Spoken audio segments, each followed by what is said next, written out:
வணக்கம். Welcome to Kathiravan talkies. இன்றைய தினம் மத்திய மாநில உறவுகள் குறித்து மாண்புமிகு தமிழ்நாட்டு முதல்வருடைய முயற்சிக்கு கர்நாடக முதல்வர் சீதாராமன் அவர்கள் தனது ஆதரவை, ஒத்துழைப்பை நல்கியுள்ளார். அதற்கு மாண்புமிகு தமிழ் முதல்வர் அவர்கள் நன்றி கூறியிருக்கிறார்கள். இந்தியா என்ற ஒரு நாடு ஆங்கிலேயர்களால் உருவாக்கப்பட்டு பல்வேறு நாடுகளாக இருந்த ஒரு அமைப்பினை இந்தியா என்ற ஒரு கொடியின் கீழ் கொண்டு வந்தார்கள். அப்படி கொண்டு வந்த பொழுது ஒரே சட்டத்தை அவர்கள் அமல்படுத்தினார்கள். அது மட்டுமல்ல, இந்திய அரசு சட்டம் 1935 என்பது நமது அரசமைப்பு சட்டத்துக்கு ஒரு அடிப்படையான சட்டமாக அமைந்தது. அதைத்தான் இன்றைய தினமும் நாம் பயன்படுத்தி வருகின்றோம். காலப்போக்கில் மாநிலங்களுடைய அதிகாரங்கள், அதாவது பெயரளவுக்கு அரசமைப்பு சட்டம், ஃபெடரல் அமைப்பு என்று சொன்னால், கூட்டாட்சி தத்துவம் என்று சொன்னால் கூட உண்மையில் கூட்டாட்சி தத்துவம் இருக்கிறதா என்றால் இல்லை என்றுதான் சொல்ல வேண்டும். காலப்போக்கில் ஒன்றிய அரசு, மாநில அரசு பட்டியலில் உள்ள பல்வேறு பொருள்களை, அதாவது பல்வேறு துறைகளை தனது கையில் எடுத்துக்கொண்டு அவற்றில் சட்டம் இயற்றியதன் மூலம் பல்வேறு சிக்கல்கள் எழுந்தன. எடுத்துக்காட்டாக, நெருக்கடி நிலை காலத்தில் மாநில பட்டியலில் இருந்த கல்வி, வனம், அதாவது காடுகள் ஆகிய துறைகள் பொதுப்பட்டியலுக்கு மாற்றப்பட்டன. இந்த பொதுப்பட்டியலுக்கு மாற்றுவதில் என்ன சிக்கல் என்று கேட்டால், ஒரு துறை பொதுப்பட்டியலில் சேர்க்கப்படுமையானால் அதில் 2 அரசுகளும், மாநில அரசுகளும் ஒன்றிய அரசும் சட்டம் இயற்றலாம். ஆனால் அதில் ஒன்றிய அரசினுடைய சட்டம்தான் செல்லுபடியாகும் என்று பெரும்பாலும் தீர்ப்புகள் இருக்கக்கூடிய சூழலில், கல்வி 1976ஆம் ஆண்டு நெருக்கடி நிலை காலத்தில் பொதுப்பட்டியலுக்கு மாற்றப்பட்டு அந்த கல்விக்கு நீட் என்ற ஒன்றை கொண்டு வந்தார்கள். அந்த நீட் தேர்வுக்கு கடுமையான எதிர்ப்பினை தலைவர் கலைஞர் அவர்கள் 2010ஆம் ஆண்டு அது கொண்டு வந்து எதிர்ப்பு தெரிவித்தார்கள். அதன் பிறகு உச்ச நீதிமன்றத்தில் நீட் தேர்வு அந்த சட்டம் செல்லாது என்று தீர்ப்பளிக்கப்பட்ட பிறகு 2014ஆம் ஆண்டு அந்த செல்லாது என்ற தீர்ப்பினை எதிர்த்து போடப்பட்ட வழக்கை பிஜேபி அரசு நடத்தி மீண்டும் நீட் தேர்வுக்கு உயிர் கொடுத்து 2017ஆம் ஆண்டு முதல் இந்தியாவெங்கும் நீட் தேர்வு நடைபெற்றது. இது வரலாறு. ஏனென்று கேட்டால், பொதுப்பட்டியலுக்கு மாற்றியதன் விளைவு மாநில அரசு அதில் சட்டம் இயற்ற முடியாத ஒரு காரணம். அதே போன்று வனங்கள், பல்வேறு இடங்களிலே சென்று பார்த்த பொழுது வனத்தில் வாழக்கூடிய பழங்குடியின மக்கள் தங்களுடைய பாதைக்கு செல்வது கூட தடை ஏற்படுகிறது என்று கேட்கிறார்கள்.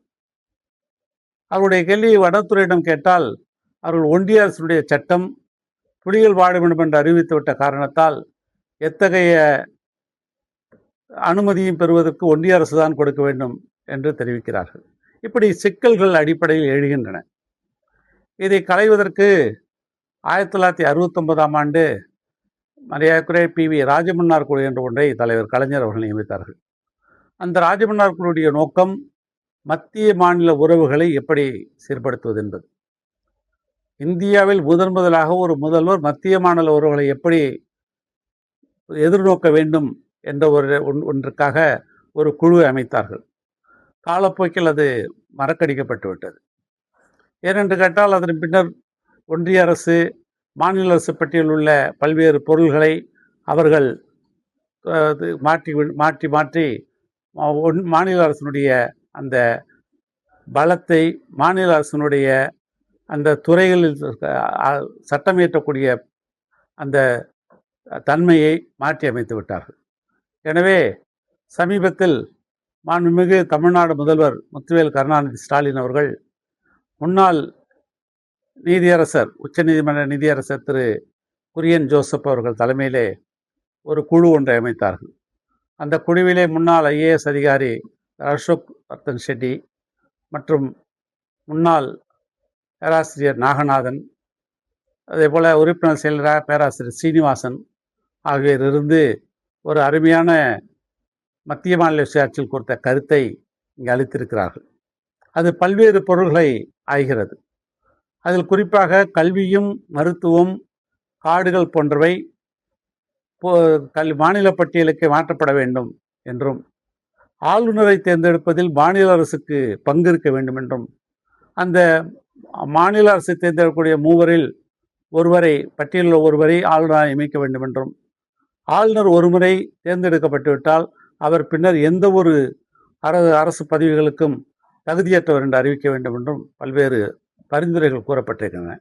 இதில் குறிப்பாக மாநிலத்தினுடைய உரிமைகள் பெரும்பாலும் சுட்டிக்காட்டப்பட்டு, மாநிலங்கள் நிதி பகிர்வு முதல் ஒரு துணைவேந்தர் எவ்வாறு நியமனம் செய்யலாம் என்பது வரை மிக தெளிவாக கோடிட்டு காட்டப்பட்டது. இப்படிப்பட்ட ஒரு முயற்சியை இந்தியாவில் எந்த ஒரு மாநில முதல்வரும் மேற்கொள்ளவில்லை.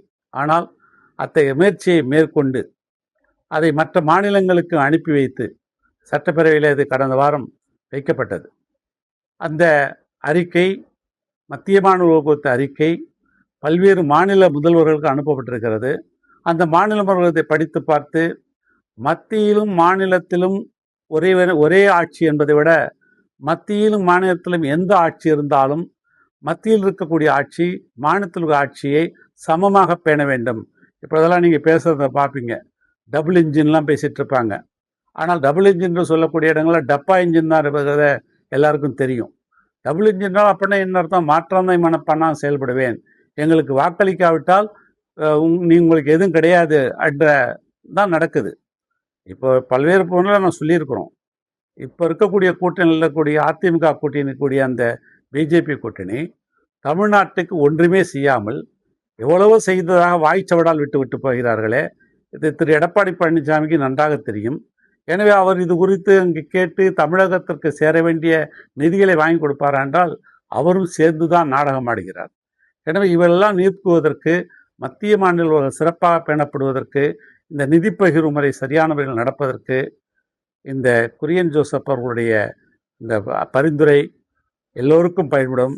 இந்தியா என்ற நாடு ஒற்றுமையாக ஒருமைப்பாட்டுடன் இருக்க வேண்டும் என்பதை அனைவரும் விரும்புகிறோம். அப்படிப்பட்ட நிலைமையை உருவாக்க வேண்டும் என்றால் மாண்புமிகு தமிழக முதல்வர்கள் அமைத்துள்ள இந்த குழுவின் அறிக்கைகளை உடனடியாக நடைபெறுத்த வேண்டும். அதை உடனடியாக வரவேற்றுள்ள கர்நாடக முதல்வர்களுக்கும் நன்றி, மாண்புமிகு முதல்வர்கள் நன்றி தெரிவித்திருக்கிறார். எனவே தமிழ்நாட்டின் நலன் மீது அக்கறை கொண்ட, இந்திய நாட்டின் மீது ஒருமைப்பாட்டின் மீது அக்கறை கொண்ட மாண்புமிகு தமிழக முதல்வருடைய இந்த முயற்சிக்கு நன்றி. ஏன் திராவிட முன்னேற்ற கழகத்திற்கு வாக்களிக்க வேண்டும் என்பதற்கு அவருடைய இந்த சிறு முயற்சிகளே உண்மையான அடிப்படை ஆதாரம். நன்றி, வணக்கம். மீண்டும் சந்திப்போம். எங்கள் அன்பின் தலைவரே, எங்கள் நம்பிக்கையின் விளக்கே, அண்ணா அண்ணா எங்கள் அண்ணா, மக்களின் அன்பு செய்த அண்ணா, உங்களின் சேவையில் நாடு வளரும்.